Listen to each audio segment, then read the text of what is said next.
Eh bien, bonjour à tous, bienvenue pour le webinaire EduRénov de ce jour, donc vendredi 27 mars, sur le confort d'été. Il va faire chaud dans les prochains mois, on le sait déjà. L'objectif de ce webinaire, donc on va être pendant 1 heure ensemble et on va parler de comment adapter les écoles au changement climatique à venir. On se souvient de l'année dernière et des 200 écoles qui ont dû fermer en raison de la surchauffe. Donc, on va se poser collectivement la question de comment faire pour pouvoir adapter ces bâtiments scolaires et lutter contre les effets du réchauffement climatique. Au programme, plusieurs intervenants. Donc, on a la chance d'avoir un programme assez chargé. On va essayer de tenir le programme. Donc, on aura Amaury Fievé, qui est chercheur au programme ACTE, Maher Kazan du Cercle Promodule, Yann Issard de la commune de Grabel en Occitanie et Elia Magnani et Céline Latu de l'ALEC Montpellier qui sont en train d'accompagner la commune de Grabel. Donc, on va essayer de tenir tout ça pendant 45 minutes et ensuite on gardera un temps de questions-réponses à la fin pour pouvoir voilà, répondre à vos questions. Si vous avez des questions, n'hésitez pas à les poser déjà dans la conversation et dans tous les cas, on prendra un temps à la fin où vous pourrez, si vous le voulez, activer votre micro, poser votre question et on prendra du temps voilà, pour répondre à ces questions-là. Je vais d'abord lancer. Moi, je vais me présenter. Donc, Maxime Lox. Donc, moi, je travaille sur le programme EduRénov de la Banque des Territoires et je suis chef de projet communauté EduRénov. Je m'occupe notamment de la valorisation des projets réalisés et de l'organisation de webinaires comme celui-ci. Alors, première question, plutôt pour les participants et pour toutes les personnes qui sont là.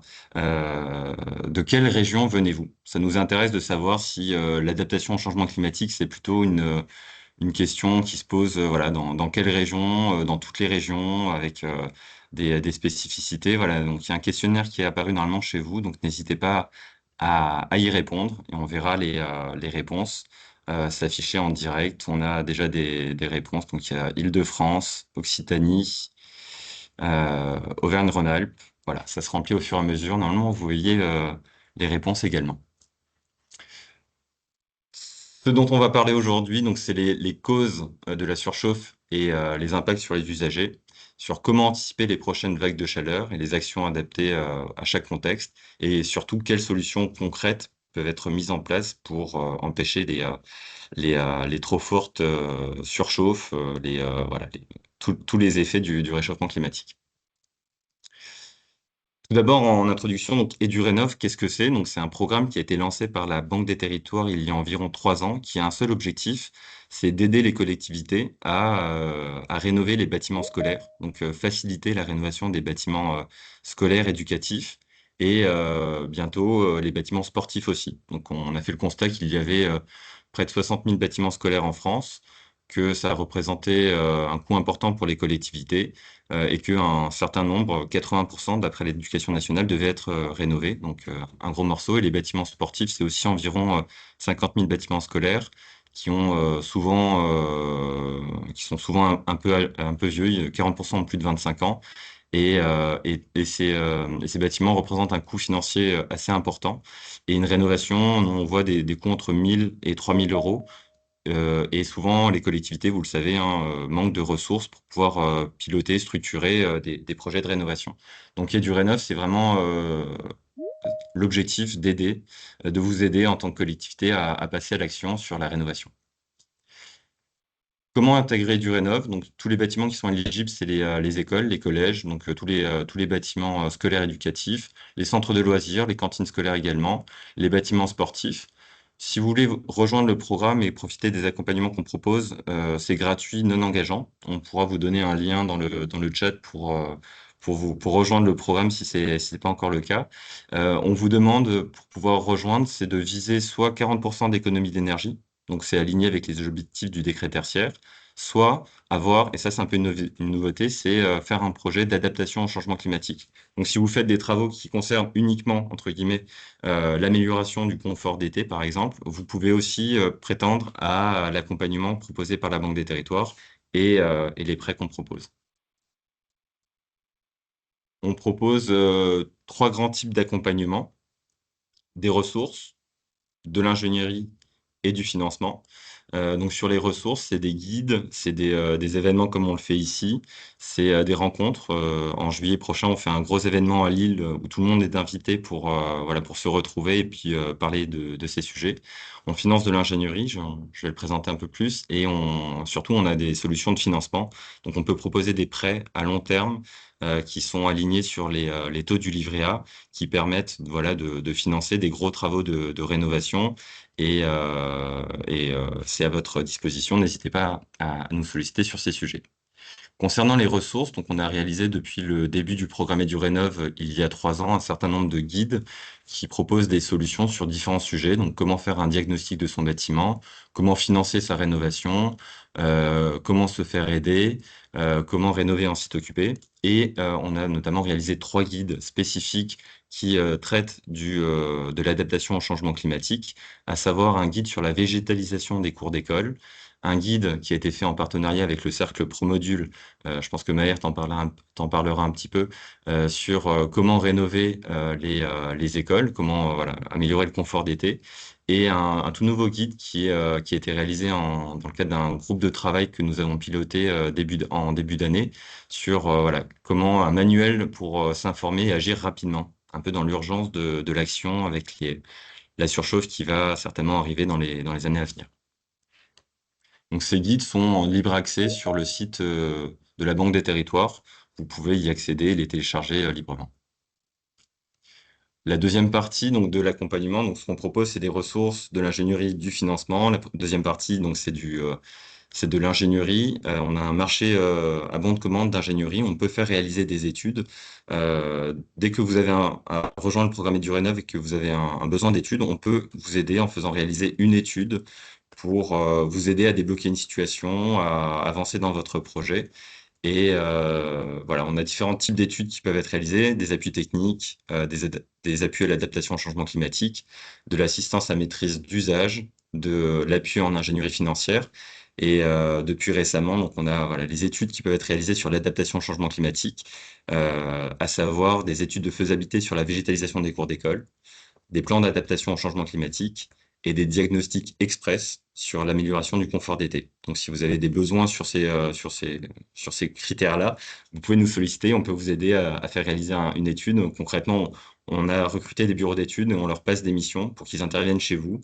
Vous n'avez pas à recruter le bureau d'études, vous pouvez pas le choisir, mais vous ne le payez pas non plus. C'est nous qui le payons directement. Voilà, donc il y a une petite vidéo qui est prévue, mais je pense qu'on va faire l'impasse dessus pour pouvoir laisser plus de temps aux intervenants.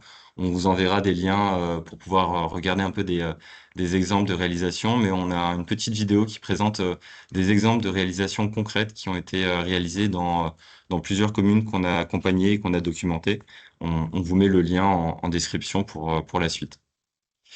Et puis l'actualité, voilà, qu'on a avant de laisser la parole aux prochains intervenants, c'est le groupe de travail qu'on a réalisé en tout début d'année avec plus de 20 partenaires, dont Acté, dont le Cercle Promodule, qu'on remercie encore une fois.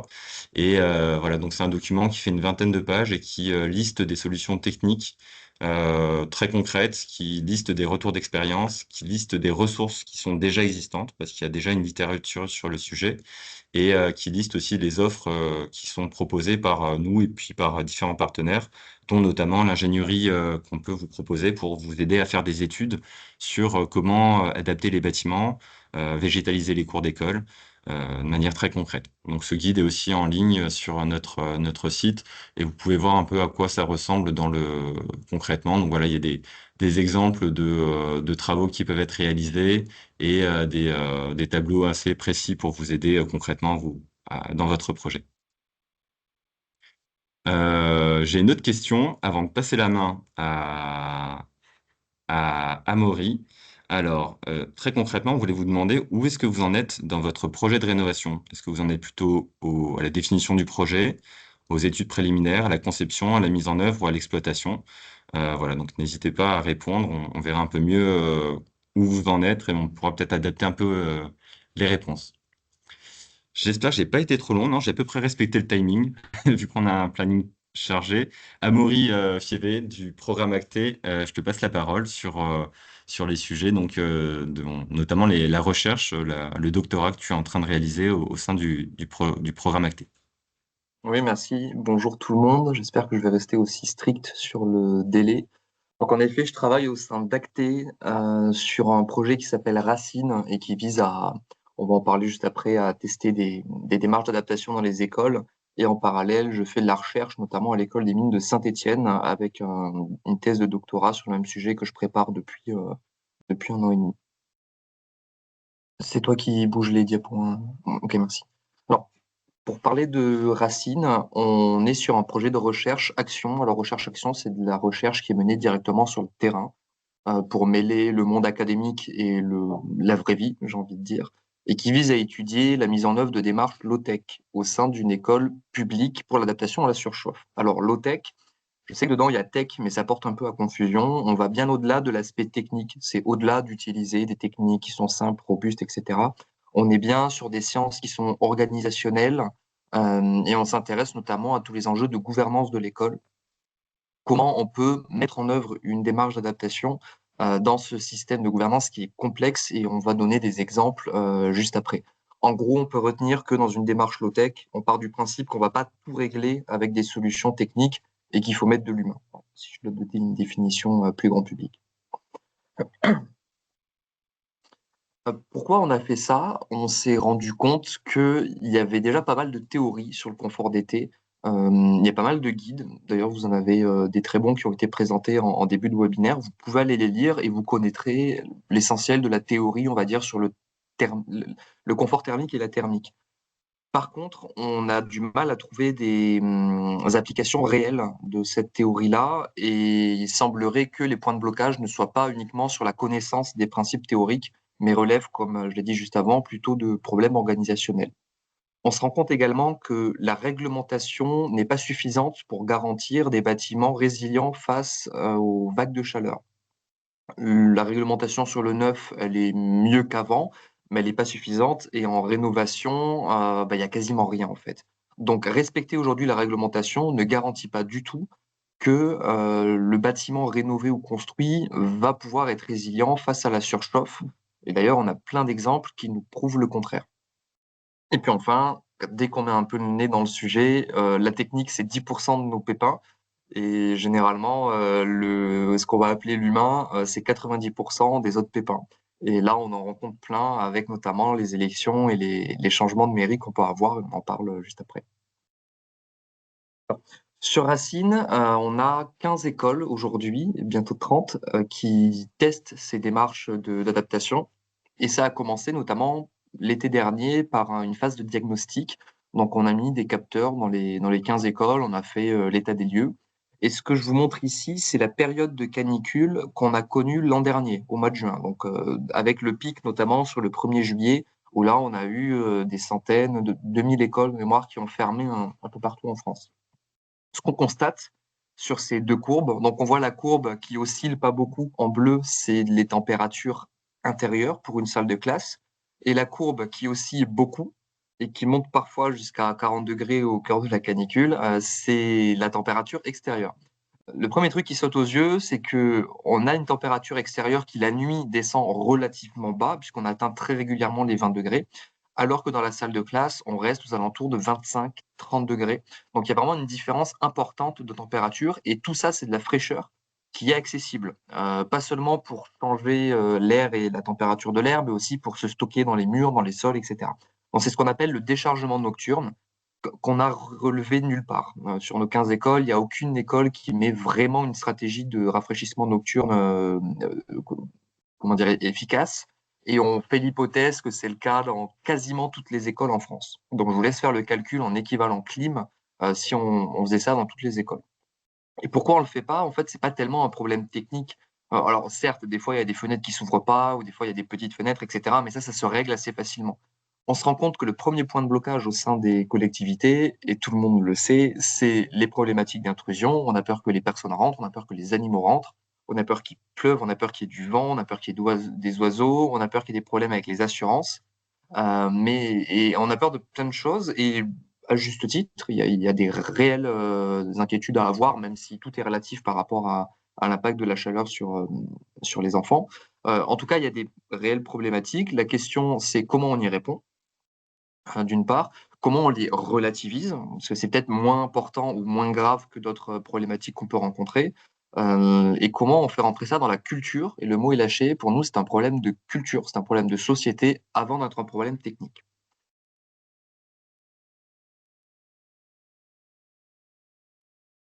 Une expérimentation de Racine. Je m'excuse, je t'ai laissé les animations. On est donc sur un mélange entre de la technique et de l'humain. Donc, on a une école qui sert de terrain d'expérimentation et on a une personne qui est référent ou référente de projet au sein de la collectivité.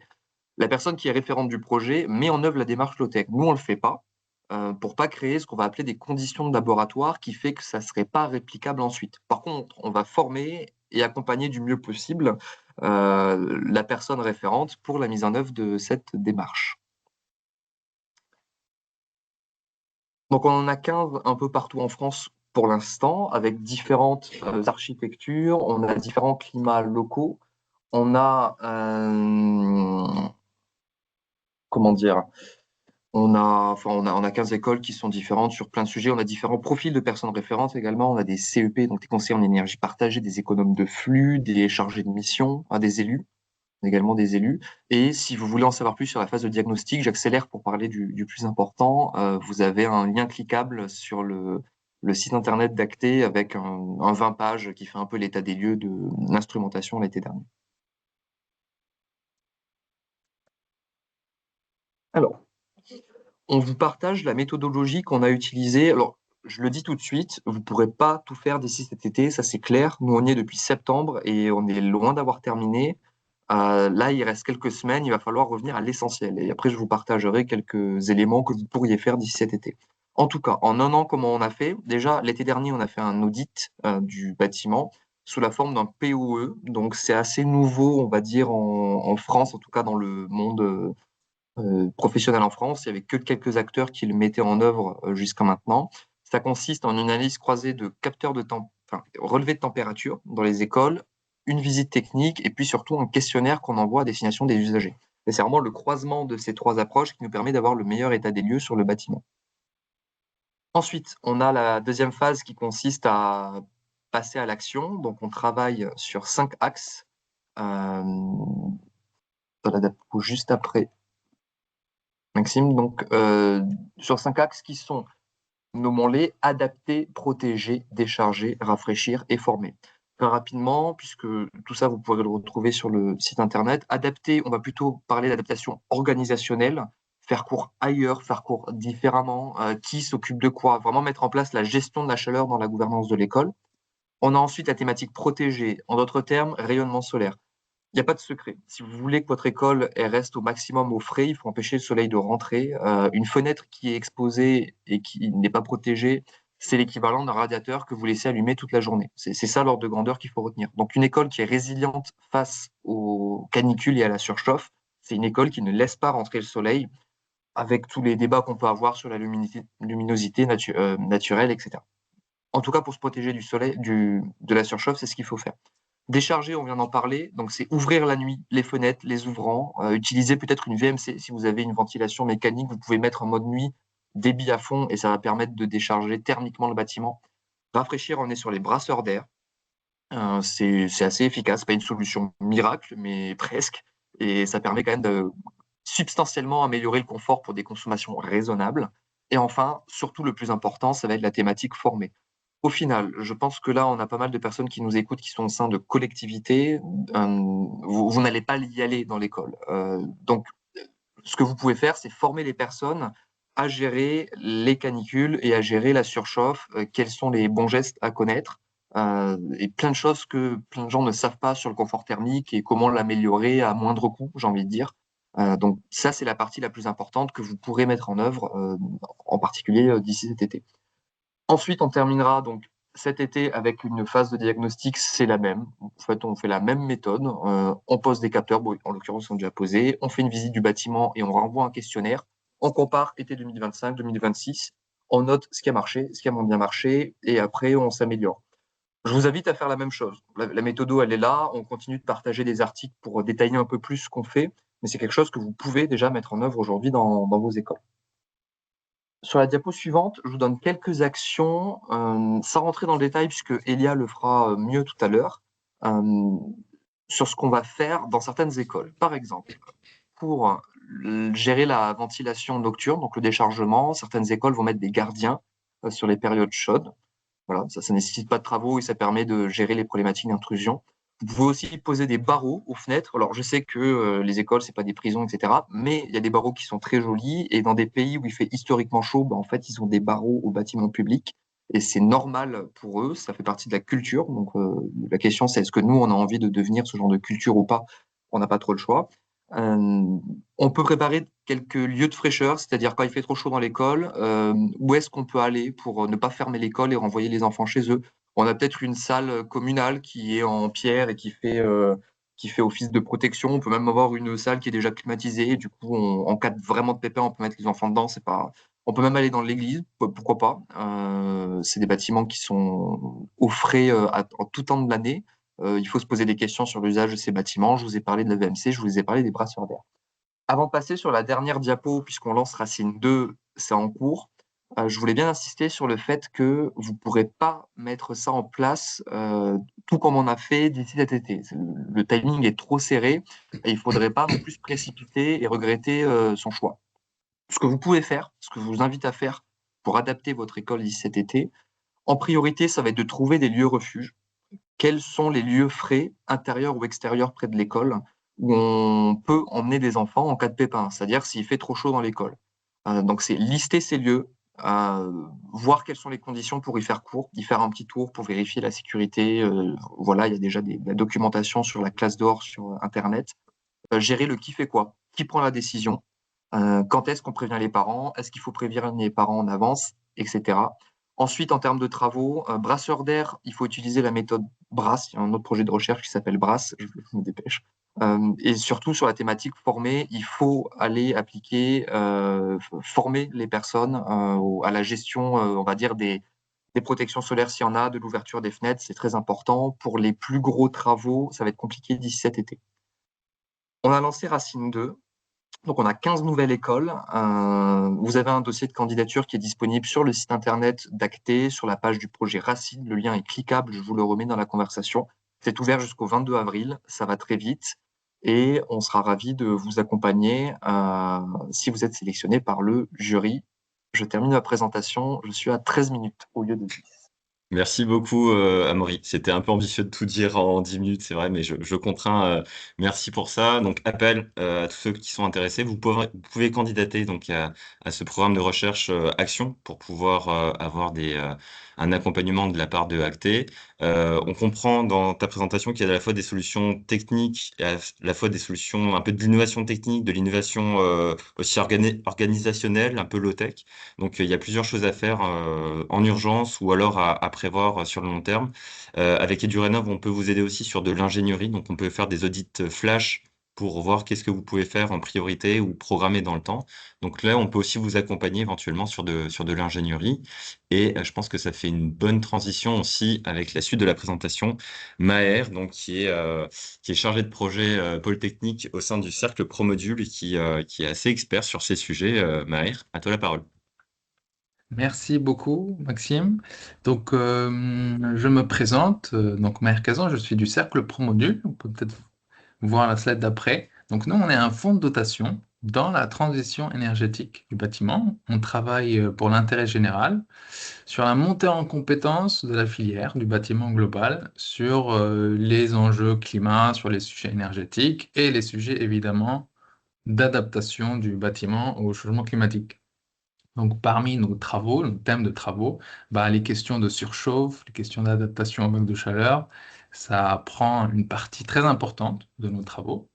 Et tout ce qu'on fait, on le met accessible, en ligne, accessiblement sur notre plateforme, le Lab. Donc, vous pouvez voir le Lab, vous pouvez vous connecter, télécharger tous nos contenus. Tous nos travaux sont mis à disposition dessus. Alors, il y a diverses formes de production, des outils, des guides. Et aujourd'hui, on va parler précisément du sujet du confort été dans les écoles. Donc, on était content de travailler avec EduRénov justement sur ce projet. C'est un guide qu'on peut voir dans la slide d'après. Voilà. C'est le guide rénovation des écoles, intégrer le confort été. On s'est rendu compte, alors c'est un sujet qui touche toute la rénovation énergétique de tout type de bâtiment, mais incluant aussi la rénovation des écoles, c'est que le sujet du confort été, des risques de surchauffe est souvent pas pris en compte.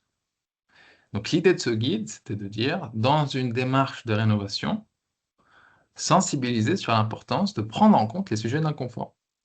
Si c'est pas aujourd'hui euh, une question urgente dans certaines zones, ça le sera demain. Et on l'a vu dans le webinaire, malheureusement, on va continuer de le voir, tout le monde est touché par ce sujet. Donc, on a fait ce guide justement avec Durénov. Donc, le guide, juste la slide d'avant, Maxime, je vais faire 10 minutes, rassure-toi. Donc, on parle un peu des causes, quelques notions générales. On parle aussi de solutions techniques, un panorama, un panel de solutions adaptées aux typologies des écoles. Et dans ces cas, on essaie de mettre un peu des retours d'expérience des écoles qui ont appliqué, qui ont mis en valeur, qui ont utilisé cette solution technique. Donc, ça est d'après. Alors, les typologies des écoles sont très différentes sur le parc. Donc, on a fait ce guide en découpant les typologies sur euh, euh, quatre typologies de construction. Donc, on a les écoles avant 48 qui ont une architecture assez particulière, qui inclut les écoles Jules Ferry, par exemple. On a ceux qui sont entre 48 et 75, la période post-guerre, où ça a été des bâtiments qui se ressemblent. Il y a eu un besoin d'augmenter le nombre de constructions. Donc, ces typologies sont intéressantes parce qu'on peut dupliquer les solutions, on peut savoir où est-ce qu'on en est et pouvoir voir quelle solution qui est adaptée. Après, il y a eu les écoles 75-2000, où là, c'était un peu différent. Il commence à y avoir plus de diversité dans le type de construction. Et à la fin, la dernière partie, c'est l'école après 2000. C'est les réglementations thermiques qui commencent à être de plus en plus euh, exigeantes. Mais malheureusement, et c'est d'ailleurs le cas aujourd'hui, comme l'a dit Amaury, ce n'est pas suffisant pour gérer le sujet des risques de surchauffe. Donc, tout le long du guide, il y a ces quatre typologies où on essaie de donner des conseils, des solutions techniques adaptées à l'école que vous avez dans votre collectivité. Bon, là, tu peux mettre. Ah voilà, c'est ça. Donc, c'est le détail du guide. Donc, chaque typologie a quelques solutions, quelques détails, quelques informations intéressantes, des points de vigilance à garder en tête quand on pense à une rénovation. Comment intégrer le confort d'été? Alors, je peux mettre la slide d'après. Voilà. Donc, les solutions techniques, premier point essentiel, s'il faut retenir qu'un seul point de ce guide, c'est qu'il n'y a pas de solution miracle. Il n'y a pas une solution qui va régler le sujet d'un confort et de garantir une fraîcheur. Ce qu'on préconise, c'est une transversalité des solutions. Il faut avoir une approche globale de sujet, agir sur tous les postes, agir sur toutes les causes d'un confort. Et ça, c'est important parce que quand on comprend les causes d'un confort, on comprend l'interaction des solutions entre eux, on peut avoir une performance plus utile. Donc, autant pour un projet global ou pour un projet qui est un peu plus rapide, comme Amaury a parlé des petits travaux à faire ou des conseils à faire pour limiter les risques et les dégâts dans un temps court. Donc, diverses solutions existent, mais voilà, c'est important de garder en tête une solution pérenne. Il faut que ce soit global et performant. Alors, il y a beaucoup de solutions. En 5 minutes, c'est compliqué de rentrer en détail de tout. Alors, juste avant, excuse-moi, Maxime, donc dans le guide, on essaie de parler de tous les postes à intégrer. Donc, il y a le sujet de la végétalisation, le sujet de la réduction des apports sur les parois opaques, donc toute la question d'isolation, les questions d'inertie thermique. Aujourd'hui, je vais parler juste de trois, mais n'hésitez pas à voir le reste dans le guide. Donc, la slide d'après. Voilà, j'ai choisi de parler de trois sujets. Donc, premièrement, c'est réduire les apports solaires sur les parois vitrées. Amaury, il a dit, une fenêtre, c'est un radiateur thermique. C'est tout simple. En plus, il se trouve que le soleil, c'est des watts par mètre carré. Donc, en fait, plus vous avez du vitrage, plus vous pouvez avoir plusieurs radiateurs thermiques qui chauffent au pire moment où vous le voulez, quand la classe commence à être tôt. Donc, les quelques solutions préconisées, rapidement, donc il y a les brises soleil. L'intérêt des brises soleil, les brises soleil fixes, c'est que selon l'orientation de la façade, ben, en fait, il faudrait adapter l'orientation du brise-soleil. Il y a malheureusement des cas où on ne pense pas au brise-soleil, il est installé que ce soit est ou ouest, et en fait, on perd tout l'intérêt de cette protection solaire. Donc, c'est une protection qui permet aussi de de de pas impacter directement les apports lumineux. Donc là, c'est quelques solutions, hein. On n'est pas en train de dire qu'il y a une solution meilleure que les autres. Chaque cas est spécifique. Donc on a les stores extérieurs qui permettent aussi de réduire les apports de chaleur, mais garantir un peu ou garder un peu une luminosité. Un autre point important, c'est l'automatisation de ces systèmes. Parce qu'une protection solaire est efficace que quand on l'utilise. Et malheureusement, la présence des protections ne garantit pas que ça soit utile. C'est un peu comme les vélos d'appart. Il y a des vélos dans les apparts, ça ne veut pas dire qu'on fait du sport. Donc, l'automatisation de ces systèmes est très important, surtout quand on n'est pas là. Parce que souvent, on change ou la classe n'est pas utilisée pour une raison ou une autre. Donc, le soleil frappe, on n'a pas pensé, la partie usagée, ben, il y a un petit angle mort, et donc on a des quantités et quantités de chaleur qui rentrent. euh, qu'on aurait... C'est un peu l'intérêt de l'automatisation. On a aussi les verres à contrôle solaire qui permettent de filtrer la chaleur et garder la transmission lumineuse. Donc c'est un réglage qui se fait dans la fabrication du contrôle. On a aussi les films qui sont un peu plus simples à mettre en œuvre, qui peuvent être une solution rapide pour pallier aux urgences.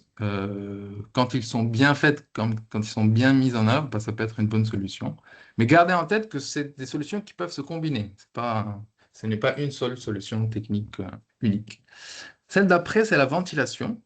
Donc, Amaury en a parlé. Un point essentiel, c'est évacuer la chaleur. On essaie de limiter son entrée, après on essaie de la faire sortir autant qu'on peut. Donc la ventilation naturelle, c'est quand même une super solution. Que ce soit, donc c'est penser à optimiser les évacuations de chaleur, que ce soit par ouverture de fenêtres traversantes ou pas, mais aussi par maximiser le tirage thermique. Ça veut dire maximiser l'évacuation de la chaleur par le haut. Et pour ça, malheureusement, parfois, on a des solutions qui existent. On a même des ouvertures en haut, mais pour des questions de sécurité, pour des questions d'usage, on dit non, ça, on ne peut pas l'utiliser. Je pense par exemple au Sky Dome, souvent on dit non, ça c'est pour le désenfumage, c'est interdit. Et en fait, c'est important de penser un peu plus aux solutions, parce qu'il y a des choses qui peuvent être utilisées, permettent d'évacuer énormément une quantité de chaleur au bon moment et éviter d'être un peu coincé dans un peu les habitudes qu'on pourrait avoir. Donc, l'intérêt du tirage thermique, évacuer autant qu'on peut cette chaleur. Ça peut se faire par automatisation, ça peut aussi se faire mécaniquement par des CTA, parce que l'intérêt des CTA, c'est que ça a beaucoup de débit, donc ça permet d'évacuer plus rapidement. La slide d'après, c'est rafraîchir, donc améliorer le confort. Donc là, il y a des systèmes qui sont semi-passifs. Euh, euh, Amaury a parlé des brasseurs d'air qui améliorent la sensation de confort parce que ça crée un mouvement d'air. Il y a d'autres solutions alors, qui sont plus adaptées pour une rénovation un peu plus globale. Le système adiabatique, les pluies climatiques. Bon, je ne vais pas pouvoir entrer dans le détail. Il y a aussi le pilotage. Alors, le pilotage est important parce qu'il permet de suivre l'inconfort. Une GTB, par exemple, ou un autre système de pilotage permet de voir quand est-ce que la protection solaire a été faite ou pas. Ça permet de suivre et de limiter les dérives aussi euh, des- de l'utilisation de toutes ces solutions. Donc, pour conclure, dernière slide. Qu'est-ce qu'il faut faire? Il faut penser toujours une stratégie globale. Il n'y a pas de solution unique. Il faut penser le confort en global, tenir en compte de quelques principes qui sont très simples, mais importants à garder en tête pour pouvoir adapter au mieux les bâtiments. J'ai fait 11 minutes, désolé, Maxime. Merci beaucoup, Maher. Très intéressant ces solutions, surtout du coup, de les avoir couplées à la typologie des bâtiments. C'est vrai qu'on rénove pas de la même manière d'un point de vue énergétique ou d'un point de vue adaptation au changement climatique. Une école Jules Ferry qu'une école qui a été construite dans les années 2000. Voilà, les matériaux sont pas les mêmes, les formes architecturales sont pas les mêmes. Donc, merci beaucoup pour ces informations, pour ce guide. Il y a eu pas mal de questions dans le chat. On essaiera bon, on prendra à la fin, mais si jamais tu les vois passer, n'hésite pas à répondre dessus, notamment un peu sur les films, sont-ils vraiment performants? Voilà, Ouais. comment est-ce qu'on fait? Voilà, il y a pas mal de réactions. Merci pour cette présentation. Et on passe maintenant, du coup, à un cas pratique, donc dans le sud de la France, en Occitanie. On est parti pour la ville de Grabel, qui a déjà fait des rénovations énergétiques, accompagné par la Banque des Territoires, qui est en train de faire voilà, qui participe au projet Racine, qui est en train d'être accompagné par Acté et par l'Alex de Montpellier. Donc, je passe la main à Yanissar, Elia Mangani et Céline Latu. Merci beaucoup. Oui, bonjour à tous. Donc Yannis Sarr, directeur enfance-jeunesse à la mairie de Gravel, donc commune de 9000 habitants dans la métropole de Montpellier, dans l'Hérault. On va vous présenter à trois voix, donc avec Elia et Céline de l'ALEC, deux projets très différents l'un de l'autre qui concernent deux de nos écoles sur la commune. L'un qui concerne une rénovation globale, intérieure et extérieure, donc d'une école élémentaire. C'est moi qui la présenterai en 3-4 minutes assez rapidement. Ce projet est déjà achevé et l'école a été livrée. Et le deuxième projet, donc, qui a été retenu dans le cadre de Racine, et je laisserai la parole à Elia et à Céline. Maxime, si tu peux. Voilà. Donc, l'école élémentaire Joseph Delteil. Voilà. Donc, ça a été un chantier global, comme je le disais, hein, une grosse opération de rénovation d'ensemble de l'établissement, rénovation énergétique, thermique, d'une école datant de la fin des années 80, 400 élèves, donc un gros établissement. On a été donc labellisé bâtiment durable Occitanie, or en phase conception et en phase travaux. Et les travaux donc se sont déroulés de juillet 2023 à novembre 2024 en site partiellement occupé. Si tu peux passer la diapo, Maxime. Voilà, je ne vais pas rentrer dans tous les détails, mais c'était juste pour vous dire un petit peu les choix qui ont été retenus par l'équipe municipale, donc des élus qui ont porté fortement ce projet pour en avoir une ambition très élevée au niveau performance et écologique. Donc, on a fait une isolation thermique extérieure avec de la paille. Il y a 3-4 ans, ces projets en rénovation de bâtiments scolaires se comptaient sur les doigts d'une main en France. Et il me semble qu'on était le premier en Occitanie à avoir entamé une telle démarche. On a fait le choix de vitrage très performant, on en a parlé, donc pour limiter les apports solaires, le rayonnement direct et filtrer aussi d'un point de vue acoustique. Pour tout ce qui est traitement de l'air, on a fait le choix d'installer ce qu'on appelle des tourelles de vent, donc des wind catchers, pour la qualité de l'air intérieur et la surventilation nocturne, donc avec un système hybride, soit naturel, soit mécanique. Des brasseurs d'air, évidemment, des préaux photovoltaïques pour l'ombrage et aussi la production d'énergie. La reprise totale de l'ensemble des espaces extérieurs. Là, vous avez juste un aperçu d'une cour, mais en réalité, dans cette école, il y a 4 cours différentes. Donc, on a désimperméabilisé, végétalisé au maximum. Et on a aussi prévu des zones refuges dans deux espaces, un hall périscolaire et le réfectoire climatisé pour subvenir et gérer des fortes canicules qui arriveront sans nul doute. On peut passer à la diapo suivante. Voilà, juste une illustration de la technique de caissons préfabriqués donc, qui contiennent de la paille compressée, qui ont été produits dans le Gard, donc juste à côté de chez nous. C'est une conception préfabriquée qui vient se surimposer à la façade antérieure. Donc vous avez un module à droite pédagogique qui explique en fait le fonctionnement et le bardage qui vient se surajouter aux caissons bois-paille. Voilà. On peut avancer. Donc là aussi, une illustration pour vous montrer le choix donc, qu'on a fait de menuiserie bois alu ultra performante pour le filtrage du rayonnement solaire, de la chaleur, du bruit. Donc avec un confort intérieur unanimement reconnu par les enseignantes qui nous disent que ça a vraiment changé la donne, essentiellement d'un point de vue acoustique, où la manière de faire classe a vraiment évolué, a gagné en qualité, et pouvoir en fait combiner des activités à l'intérieur et puis également des activités sportives à l'extérieur. Donc, à toutes les classes ont été rajoutés des pergolas de ce type-là que vous voyez, métalliques, avec des grimpantes qui sont plantées au pied et qui, dans quelques années, renforceront l'ombrage et la cassure du rayonnement direct du soleil. Une illustration également des tourelles de vent. Donc, ce sont des unités de traitement de l'air par classe.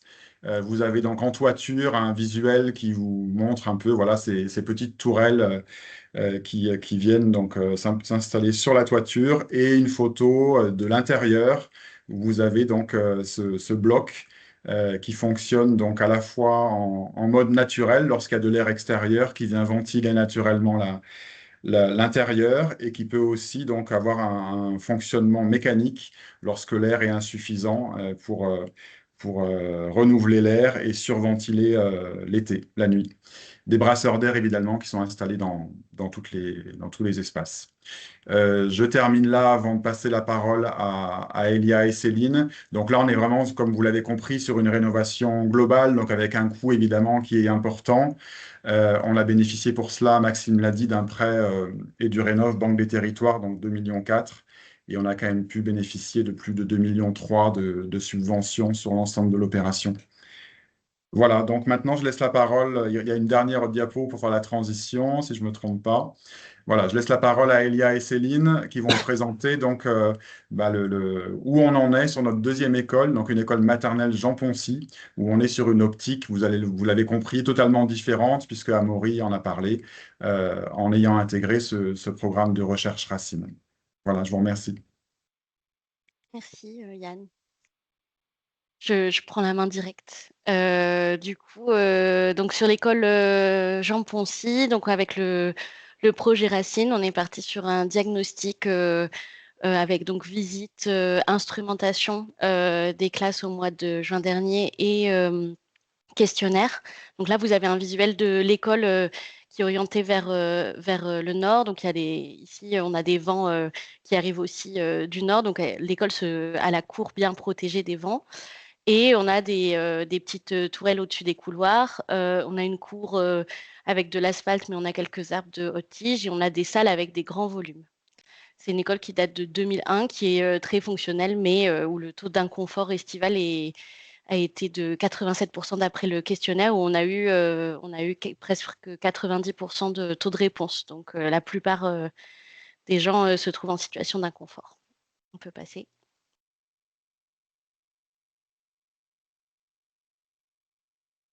Donc là, sur cette slide-là, vous voyez un graphique qui est issu de l'instrumentation qu'on a faite, où on voit bien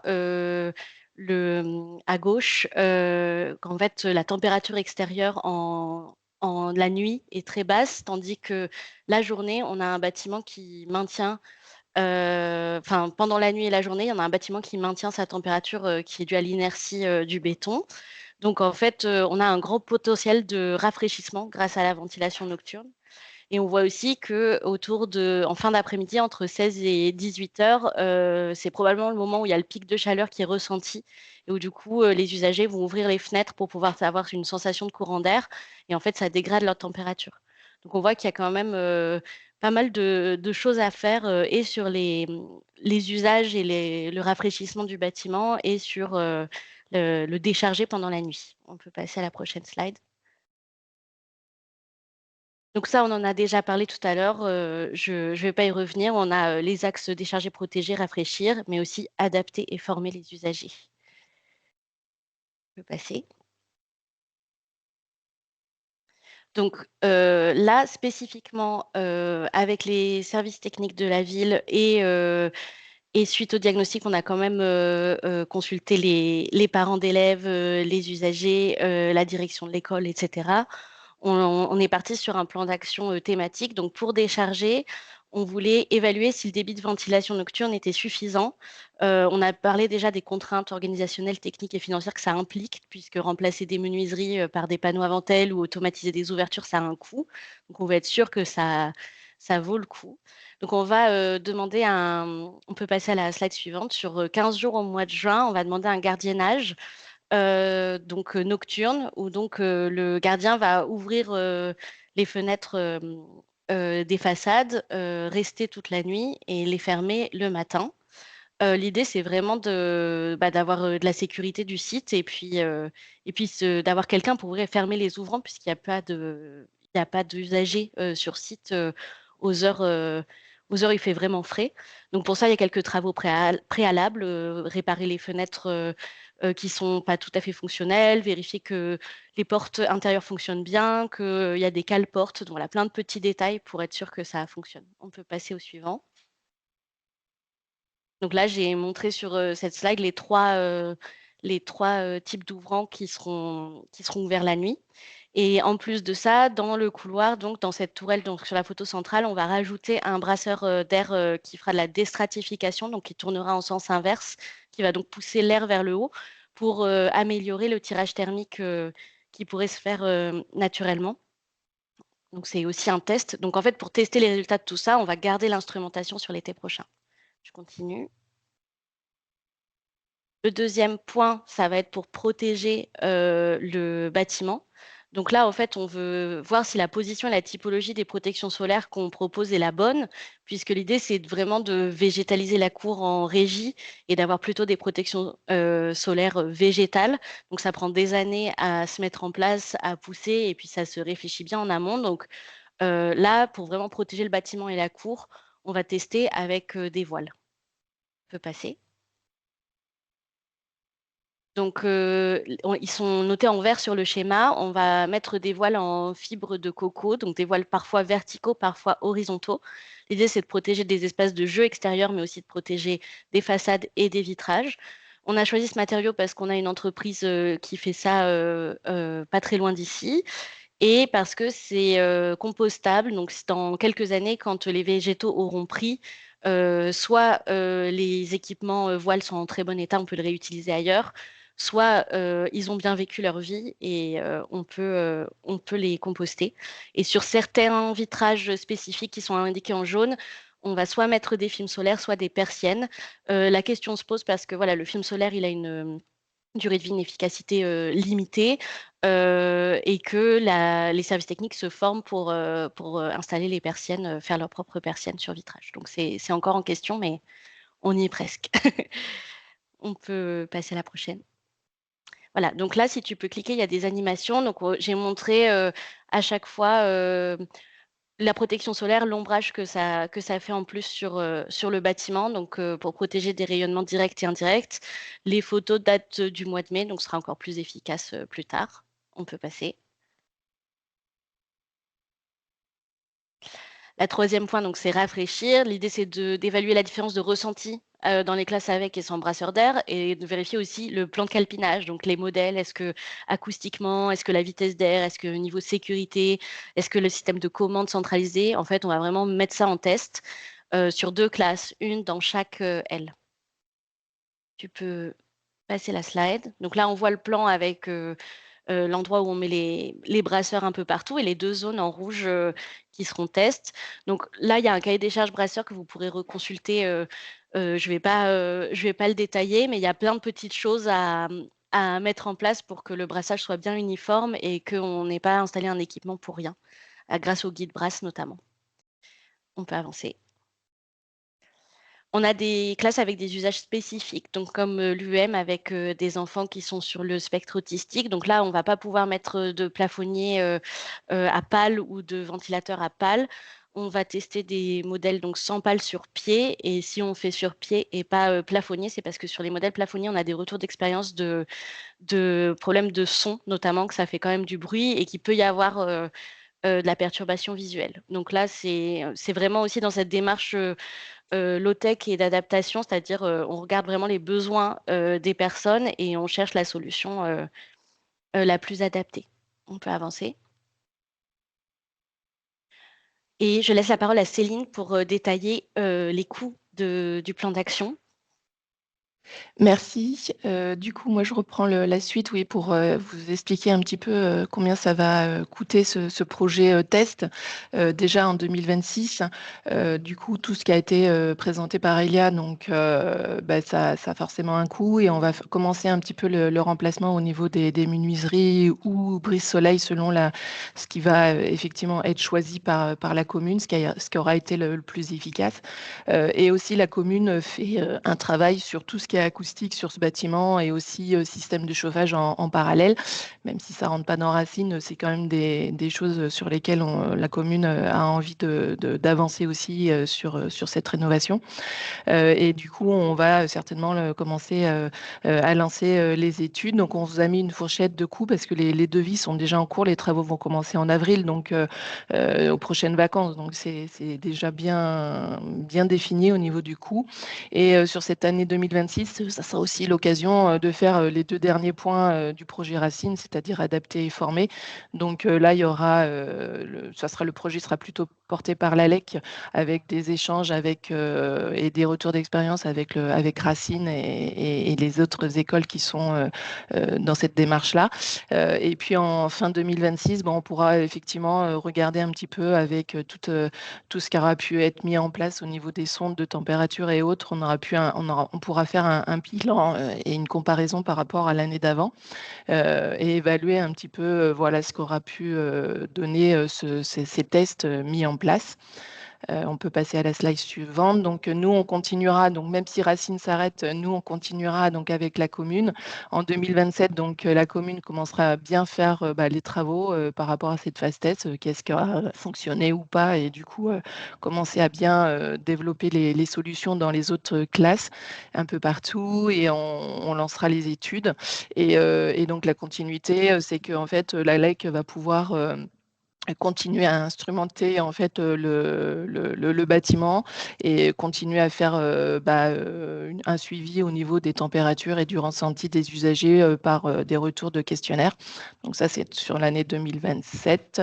Il y aura aussi une mini GTC qui sera mise en place. On n'en a pas forcément parlé, mais pour l'automatisation des ouvrants. Donc c'est vrai qu'on parle low-tech, mais voilà, la GTB peut avoir aussi des avantages sur certains systèmes voilà, quand il n'y a personne, quand il n'y a pas d'usagers dans le bâtiment, mettre des GTB pour les ouvertures, ça peut être intéressant de mettre ça en place et de voir comment ça fonctionne. Voilà, pour l'année 2028, on va continuer. Les travaux, il y aura certainement un changement de système de chauffage et on commencera à faire les plantations au niveau de la cour oasiste, donc en régie, comme on vous l'a précisé. Et nous, on continuera effectivement à savoir comment les usagers se ressentent dans ce bâtiment et continuer à faire une évaluation au niveau aussi température avec nos sondes. Et on vous a mis un coût total qui est du coup beaucoup moins important que la rénovation de Deltaï que M. Issard vous a présenté au début. Donc voilà, donc, des solutions low-tech, voilà, ça apporte du confort et en plus, ça peut être beaucoup moins coûteux pour la commune. Voilà, je crois que j'ai tout dit. Si sur former et adapter, j'en ai pas trop parlé, mais c'est vrai que ici dans le sud, on est déjà sur des adaptations individuelles parce qu'il fait déjà chaud depuis plusieurs années. Et là, le but dans ce qu'on va faire avec l'ALEC, c'est se mettre en place des solutions communes. On va essayer de mettre tous les usagers, de faire des guides et des formations auprès des usagers pour que ça soit vraiment un projet commun. Voilà, j'ai oublié de le dire tout à l'heure. Et du coup, si vous êtes dans les parages pour venir voir ces écoles à Grabel, donc c'est une commune à côté de Montpellier, on fait une visite le 10 juin parce qu'on a mis en place un programme de formation pour nos élus qui vont arriver prochainement, qui sont déjà presque en poste. Donc, on a mis un plan de formation sur l'année 2026 à l'ALEC pour les former et il y aura une visite le 10 juin à Grabel sur toutes ces thématiques de rafraîchissement low-tech. Voilà. Si vous avez des questions, voilà, j'ai essayé d'être rapide pour avoir des questions à la fin. Merci beaucoup, super retour d'expérience, très concret et très beau aussi. Enfin, les voiles posées, ça donne envie et ça montre bien aussi, bah, du coup, dans les deux exemples présentés, les deux approches qui peuvent être réalisées. Une rénovation globale, énergétique, qui intègre l'adaptation au changement climatique, mais qui prend un peu plus de temps et qui est un peu plus cher, ou des plans d'adaptation qui est réfléchi, anticipé, mais qui est aussi plus simple, plus rapide à mettre en place. Donc, on a bien deux approches qui sont pertinentes toutes les deux. Merci beaucoup pour ce retour d'expérience. Je précise que l'ingénierie des Durénov, elle est aussi potentiellement mobilisable sur le projet-là, en complémentarité avec ce qui est fait par Racine et l'ALEC pour pouvoir faire des études précises aux besoins un peu plus poussés sur la végétalisation, sur une simulation thermique dynamique aux besoins. On arrive sur la période de questions-réponses. On a pris un tout petit peu de retard, désolé, mais on reste, si vous voulez bien, rester un tout petit peu plus tard que 10 heures pour des questions-réponses. Il y a eu pas mal de réactions dans le chat. Ce qu'on vous propose, c'est peut-être de lever la main aussi. Si vous voulez poser votre question directement, on peut prendre des questions à l'oral.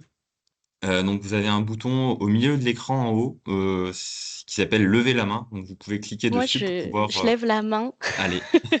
Je lève la main parce que j'ai vu qu'il y avait une question intéressante dans le chat sur le fait est-ce que ça vaut le coup de faire toutes ces installations alors qu'il va y avoir une grosse rénovation d'ampleur prévue dans 3-4 ans. Je dirais que sur beaucoup d'actions, oui. Les brasseurs d'air, c'est des équipements qui peuvent être facilement désinstallés, réinstallés s'il y a besoin. Les voiles d'ombrage, c'est aussi des équipements qui peuvent être posés, enlevés. Là, l'idée, c'est vraiment de soulager les enfants pendant les périodes de forte chaleur et les enseignants. Après, encore une fois, si c'est pas réfléchi correctement, ça peut être un peu contre-productif et du coup braquer les usagers sur l'utilisation de certains équipements. Donc oui, mais pas non plus de manière trop précipitée, je dirais. Mais Amaury, je pense que tu auras peut-être d'autres arguments. Je sais pas. Je laisse. Maury, peut-être une réaction. On n'a pas de main levée pour l'instant. N'hésitez pas à lever la main. J'ai aussi mis une question dans le chat. De quoi avez-vous besoin concrètement pour votre projet de rénovation? On a déjà quelques réponses sur des accompagnements, diagnostics, rénovation, low-tech, voilà, un certain nombre d'éléments qui arrivent.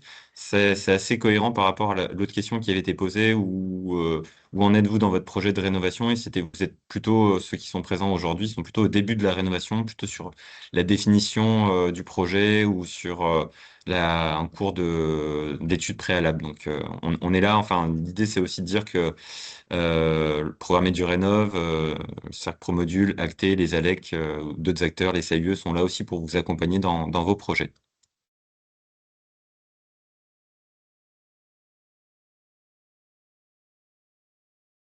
Il n'y a pas de main levée. Donc voilà, vraiment n'hésitez pas, mais on va prendre les questions dans le chat au fur et à mesure. Il y avait une question sur les films solaires tout à l'heure. Maher, t'en avais un peu parlé, mais c'est une question que nous, on voit quand même souvent. Est-ce que c'est efficace ou pas? Dans quelle mesure est-ce que c'est pérenne? Voilà, est-ce que tu as un peu de retour d'expérience là-dessus? C'est Ah, une question qui revient souvent. oui, bah alors c'est toujours la même question, hein, entre les solutions pérennes, durables ou pas. Ça varie beaucoup de la qualité de l'installation et de la qualité du film. Alors évidemment, une protection solaire, c'est plus efficace. On a parlé aussi des stores qui sont en toile, qui ont une très bonne transmission lumineuse. L'école de Poissy, on est exemple, c'est un retour d'expérience sur ça. Donc, c'est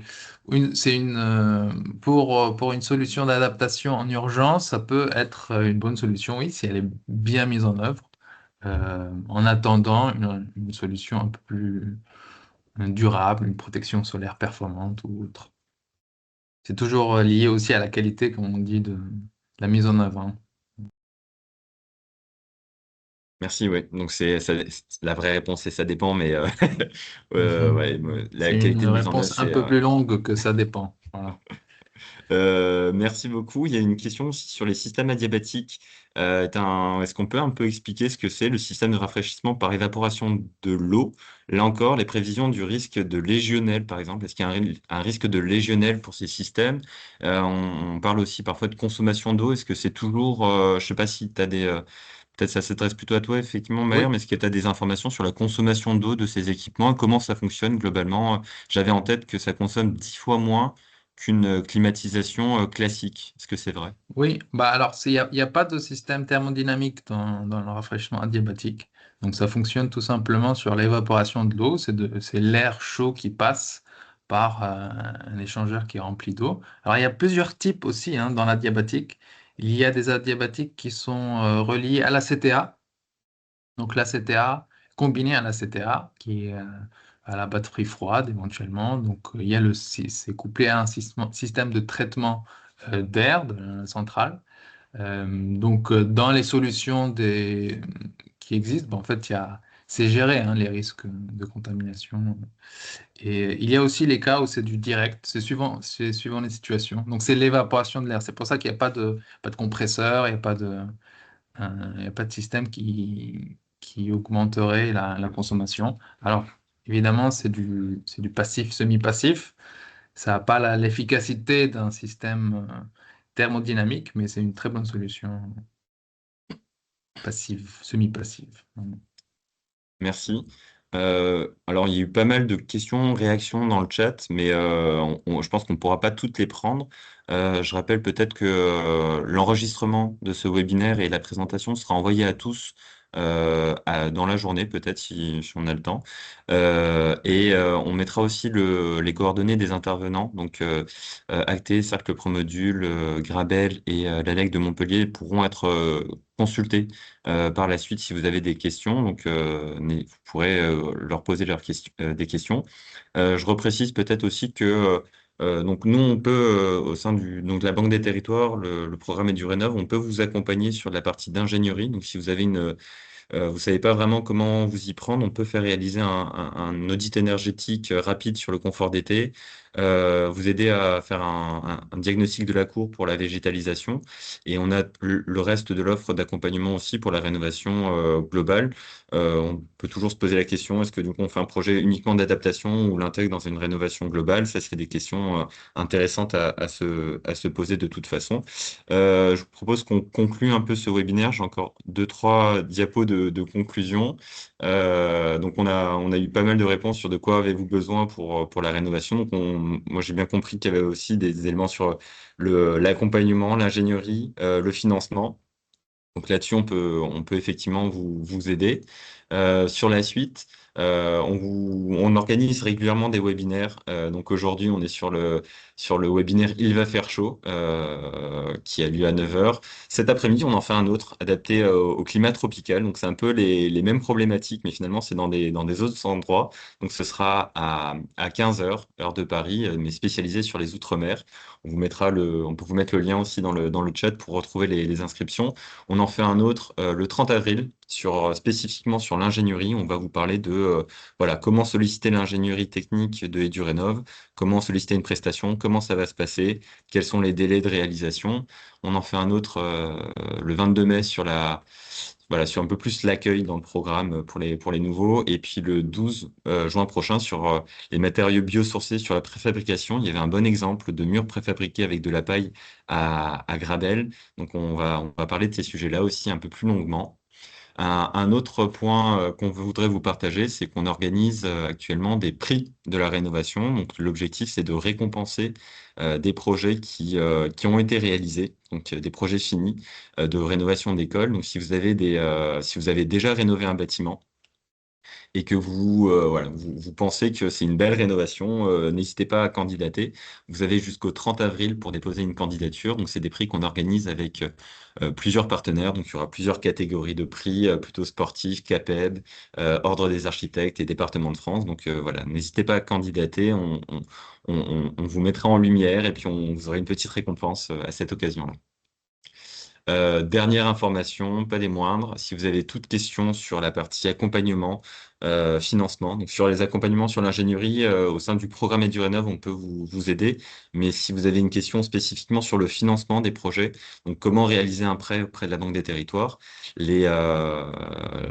la Banque des Territoires a des directions régionales. Donc, il y a on a des collègues en région qui peuvent vous accompagner directement, qui peuvent venir vous voir dans votre collectivité et vous pouvez échanger sur voilà, quelle ingénierie vous pouvez avoir pour vous aider, comment demander un prêt. Donc, c'est des prêts qui sont calés sur les taux du livret A. Donc, concrètement, c'est des taux qui sont à peu près à 2% pour la rénovation d'une école, qui peuvent aller de 20 à 60 ans. Donc, ça vous permet de faire des investissements qui sont nécessaires pour baisser les factures d'énergie, améliorer le confort d'été. Voilà, donc n'hésitez pas à nous contacter. On a fini le webinaire avec un tout petit peu de retard, mais on est plutôt dans les clous. Un grand merci aux partenaires de cet événement, aux intervenants. Un merci à vous pour votre écoute et on reste à votre écoute pour des questions par la suite, par mail ou par autre sollicitation. Merci beaucoup.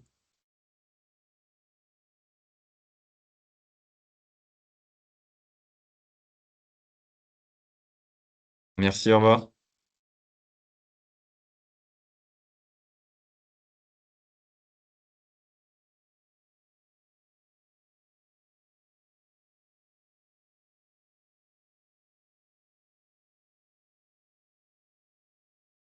Ah, au revoir, merci.